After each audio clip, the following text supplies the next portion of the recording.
and facts. Go ahead. So a couple of facts. I'm American. I'm Jewish. My family lives in Israel. I just lived in Israel for the last 4 months. I got back 2 weeks ago. You dodged the bullet there. Literally. So what I think everyone who's never been to Israel and to Palestine don't really understand.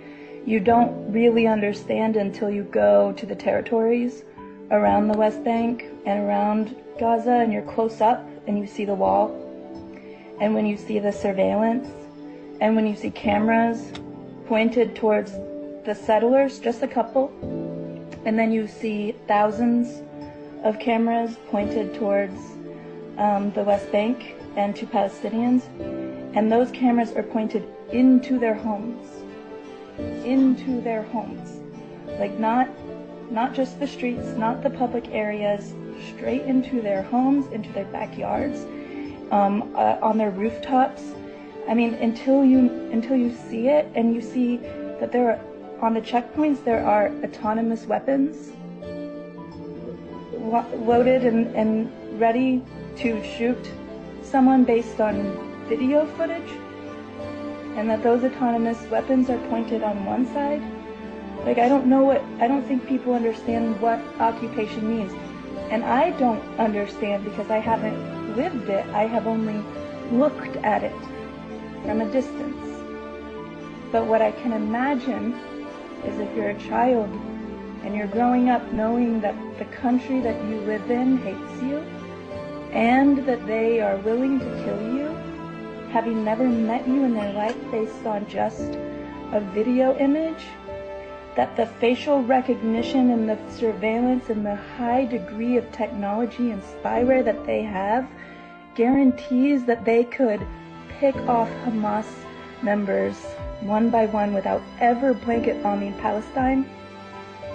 There's no way that this level of intelligence that Israel has doesn't dictate that what they're doing is massacre and it's genocide, and that the occupation is inhumane, and that it's not based in religion, it's not based in who was there first, and it's not based in a tit for tat.